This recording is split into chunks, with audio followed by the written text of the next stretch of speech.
ማመስገን በአእምሮ ውስጥ የሚፈጥረው 5 አስገራሚ ኬሚካላዊ ለውጥ። ሰላም ጓደኞቼ፣ ዛሬ የምንነጋገረው ስለ አንድ በጣም ተራና ቀላል የሚመስል ነገር ግን በአእምሮአችን ውስጥ እውነተኛ ተአምር ስለሚፈጥር ተግባር ነው። አመሰግናለሁ ማለት የጨዋነት መገለጫ ወይም ባህላዊ ግዴታ ብቻ ይመስላችኋል?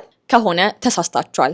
ዛሬ የምነግራችሁ ነገር አመለካከታችሁን ለዘላለም ይለውጠዋል። ማመስገን በአእምሮአችን ውስጥ የሚካሄድ እጅግ ውስብስብና እውነተኛ የኬሚካል ፋብሪካ ስራ ነው። ብዙ ጊዜ ህይወታችን የጨለመብን፣ ጭንቀትና ውጥረት የወረረን፣ ምንም ብናደርግ ደስታ ይራቀን የሚመስለን ለምን እንደሆነ አስባችሁ ታውቃላችሁ? ምክንያቱ አእምሯችን በዝግመተ ለውጥ ሂደት ያዳበረው አንድ ባህሪ አለ። እሱም አሉታዊ ነገሮችን የመሰብሰብ ዝንባሌ ነው። አደጋዎችንና የጎደሉን ነገሮችን ቀድሞ እንዳይ ተደርጎ ነው የተሰራው። የጎደለንን ነገር መቁጠር፣ ያልተሳካልንን ነገር ማሰብ ይቀለናል። ያገኘነውንና ያለንን ትልቅ ጸጋ ግን በቀላሉ እንረሳዋለን። ማመስገን ስንጀምር ያንን የተፈጥሮ ዝንባሌ በኃይል እየቀየርነው ነው። በአእምሯችን ውስጥ ያሉትን የደስታ፣ የሰላምና የጥንካሬ ኬሚካሎች በኃይል እንዲረጩ ለፋብሪካው ትዕዛዝ እየሰጠን ነው። ይህ ዝም ብሎ የሞራል ንግግር አይደለም። ይህ እውነተኛ ሳይንስ ነው። ዛሬ በዚህ ጥልቅ ቆይታችን ማመስገን በአእምሯችን ውስጥ የሚፈጥራቸውን 5 አስገራሚ ኬሚካላዊ ለውጦችን አንድ በአንድ በዝርዝር ነግራቸዋለሁ። ይህን ቪዲዮ እስከ መጨረሻው ስትመለከቱ ማመስገን ስለ ልቦናዊ ስሜት ብቻ ሳይሆን ለሰውነታችን እውነተኛ ባዮሎጂካዊ መድኃኒት እንደሆነ በሚገባ ትረዳላችሁ። ወጣትነት ጉልበት ብቻ ሳይሆን ያንን ጉልበት የሚመራ ንቁና ጤናማ አእምሮም የሚጠይቅበት ወሳኝ ጊዜ ነው። አእምሯችሁን በኬሚካል ለመጠገን፣ ጭንቀትን ለመዋጋትና ውጤታማነታችሁን ለመጨመር ዝግጁ ከሆናችሁ ወደ ውስጣዊው የአእምሮ ሳይንስ ጉዟችን አሁን እንገባለን። አንደኛ፣ የዶፓሚን መረጨት። የመጀመሪያውና ትልቁ ለውጥ የሚጀምረው ዶፓሚን በተባለው ኬሚካል ነው። በሳይንሱ ዓለም ዶፓሚን የደስታና የሽልማት ኬሚካል ተብሎ ይጠራል። በህይወታችሁ ውስጥ ለሆነ ነገር ወይም ለሆነ ሰው ምስጋና ስትሰጡ አእምሯችሁ ያንን ድርጊት እንደ ትልቅ ስኬት ወይም እንደ ሽልማት ነው የሚቆጥረው። በዚህ ቅጽበት በሁለቱ ዋና የአእምሮ ክፍሎች ማለትም የሰውነትን ፍላጎት በሚቆጣጠረውና በቬንትራል ኤሪያ ውስጥ ዶፓሚን በከፍተኛ ሁኔታ እንዲመነጭ ትዕዛዝ ይተላለፋል።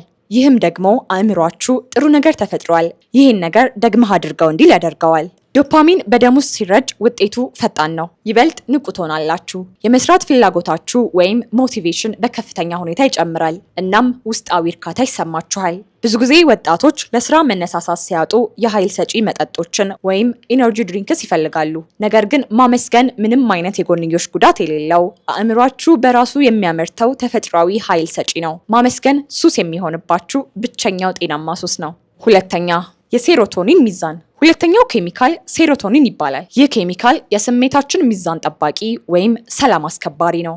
ያንን ነገር ስናስብና ስናመሰግን አእምሯችን አሁን ያለንበትን ሁኔታ ቀደም ሲል ከነበሩ ጥሩ ትዝታዎች ጋር እንዲያገናኝ ይገደዳል። ይህ ሂደት በአንቴሪየር ሲንግሌት ኮርቴክስ የተባለ የአእምሮ ክፍል ውስጥ ሴሮቶኒን እንዲመነጭ ያደርጋል። ይህ ክፍል ትኩረታችንንና ስሜታችንን የምንመራበት ማዕከል ነው። ሴሮቶኒን የመንፈስ ጭንቀትን የሚከላከል ተፈጥሯዊ ጋሻ ነው። ማመስገን ስሜታችሁ ሳይዋዥቅ፣ በትንሽ ነገር ሳይረበሽና ሳይጨነቅ እንዲረጋጋ ያደርጋል። ብዙ ወጣቶች በከባድ የሀሳብ መረብ ውስጥ ሲወድቁ ምስጋና ያንን መረብ በጥሶ በመውጣት አእምሮን ወደ ሰላማዊ ባህር የሚመልስ መሪ ነው። ሶስተኛ፣ የኮርቲሶል መቀነስ። ማመስገን ጥሩ ኬሚካሎችን ከመጨመር ባለፈ አጥፊ ኬሚካሎችን ይቀንሳል። ይህም ኮርቲሶል የተባለ የጭንቀት ሆርሞን ነው። አንድ በጣም አስገራሚ የአእምሮ ባህሪ አለ። አእምሯችን በአንድ ጊዜ 2 ተቃራኒ ስሜቶችን ማስተናገድ አይችልም። በምስጋና ላይ ስናተኩር አእምሯችን አደጋ የለም የሚል መልእክት ለሰውነታችን ይሰጣል። በዚህም ምክንያት የጭንቀት ሆርሞኑ ኮርቲሶል የመመረት አቅሙ በ23% ገደማ ይቀንሳል። ኮርቲሶል ሲቀንስ በአካልም በአእምሮም ለውጥ ታያላችሁ። የደም ግፊታችሁ ይስተካከላል፣ የልብ ትርታችሁም ይረጋጋል። እናም ያ ሁሌም የሚሰማችሁ የአእምሮ ውጥረት ይወገዳል። ማመስገን ለአእምሯችሁ የምትሰጡት ትልቁ ረፍት ነው። ምንም ሳታወጡ አእምሯችሁን ከጭንቀት ነፃ የምታደርጉበት ዘዴ ቢኖር ማመስገን ነው። አራተኛ፣ የኦክሲቶሲን ማደግ። አራተኛው ኬሚካል ኦክሲቶሲን ሲሆን የፍቅር፣ የግንኙነትና የእምነት ሆርሞን በመባል ይታወቃል። ሌላን ሰው ፊት ለፊት ስናመሰግን ወይም ስለተደረገልን መልካም ነገር ስናስብ አእምሯችን ማህበራዊ ትስስር እንዲፈጠር ይገፋፋል።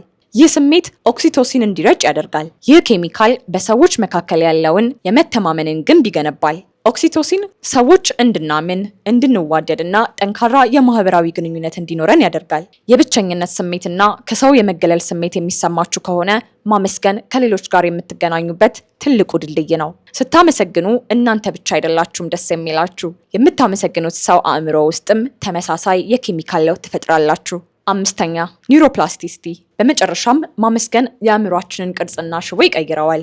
አእምሯችን ኒውሮንስ ዛት ፋየር ቱጌዘር ዋየር ቱጌዘር በሚል መርህ ነው የሚሰራው። ማለትም ደጋግመን የምናስበው ነገር አእምሯችን ውስጥ አውራ ጎዳና ይሰራል። በየቀኑ ምስጋናን የምናዘወትር ከሆነ አእምሯችን በሂደት አዎንታዊና ስኬታማ ነገሮችን ብቻ ለማየት ራሱን ፕሮግራም ያደርጋል። ይህም ማለት በጊዜ ሂደት ማመስገን ልፋት የሚጠይቅ ስራ ሳይሆን የእናንተ ማንነትና ባህሪ ይሆንላችኋል። አእምሯችሁ በዙሪያችሁ ያሉትን መልካም እድሎች፣ ስኬቶችና ደስታዎችን ብቻ የሚቃኝ ራዳር ይሆናል። አሉታዊ ነገሮች ወደ እናንተ ቢመጡ እንኳን አእምሯችሁ እነሱን የመቋቋምና ወደ አዎንታዊ የመቀየር አቅሙ እጅግ ከፍተኛ ይሆናል። ጓደኞቼ አብረን በቆየንበት በዚህ ጥልቅ ጉዞ ያየናቸው እነዚህ 5 ኬሚካላዊ ለውጦች የሚነግሩን አንድ ትልቅና የማይታበል እውነት አለ። ማመስገን ዝም ብሎ የባህሪ ምርጫ ወይም የሞራል ግዴታ ብቻ አይደለም። ማመስገን የአእምሯችሁ ጤናና ውጤታማነት መሰረት ነው። አእምሯችሁ በሙሉ አቅሙ እንዲሰራላችሁ፣ ጭንቀትን እንዲቋቋምና ለስኬት እንዲዘጋጅ ከፈለጋችሁ እናንተ ደግሞ አእምሯችሁን በየቀኑ በምስጋና ነዳጅ መመገብ አለባችሁ። አስታውሱ፣ አእምሯችሁ ልክ እንደ ጡንቻ ነው። ዛሬ ያየነው ሳይንስ በወረቀት ላይ ብቻ ቀርቶ ህይወታችሁን እንዲቀይር ከፈለጋችሁ ወደ ተግባር መግባት አለባችሁ። ስለዚህ ከዛሬ ጀምሮ አንድ በጣም ቀላልና እጅግ ኃይለኛ የሆነ የ21 ቀን የአእምሮ ተሃድሶ ልምምድ እንጀምር። በየቀኑ ጠዋት ገና ካልጋችሁ ስትነሱ ወይም ማታ ከመተኛታችሁ በፊት ልባችሁ በትክክል የሚያመሰግንባቸውን 3 ነገሮች ለይታችሁ ወቁ። የግድ ትልቅ ነገር መሆን የለበትም። ስለ ጤናችሁ፣ ዛሬ ስለጠጣችሁት ጣፋጭ ቡና፣ ሁሌም ከጎናችሁ ስላለው ጓደኛችሁ ወይም ስለ አየር ጸባዩ ሊሆን ይችላል። ዋናው ቁልፍ ነገሩን ስታስቡት ምስጋናው በውስጣችሁ እንዲሰማችሁ ማድረግ ነው። ይህን ለ21 ቀናት ሳታቋርጡ ካደረጋችሁ አእምሯችሁ አዲስ የኬሚካል ስሪት እንደሚኖረው፣ ነገሮችን የምታዩበት መነጽር እንደሚቀየርና ውስጣዊ ሰላማችሁ እንደሚጨምር አትጠራጠሩ። ይህ ቪዲዮ አዲስ እውቀት ከሰጣችሁና አእምሯችሁ እንዲነቃ ካደረገው ላይክ በማድረግ አሳውቁን። ዛሬ በዚህ ቅጽበት የምታመሰግኑበትን አንድ ነገር አሁኑኑ ኮሜንት ላይ ጻፉ። የእናንተ ምስጋና ለሌላው ተመልካች ብርሃን ሊሆን ይችላል። ይህን ሳይንሳዊ መረጃ ለምትወዷቸው ጓደኞቻችሁና ቤተሰቦቻችሁ ሼር አድርጉላቸው። ብዙዎች በጭንቀት ጨለማ ውስጥ ናቸውና አእምሯቸው በደስታ ኬሚካል እንዲሞላ የለውጥ ምክንያት ሁኑ። በሚቀጥለው ቪዲዮ በሌላ ህይወትን በሚቀይር ድንቅ ርዕስ እስክንገናኝ ድረስ ሁልጊዜ አመስጋኝ፣ ንቁና አዎንታዊ ሁኑ። እናንተ በአእምሯችሁ ውስጥ ያለውን ፋብሪካ የማዘዝ ሙሉ ስልጣን አላችሁ። ራሳችሁን አክብሩ። ደህና ቆዩ።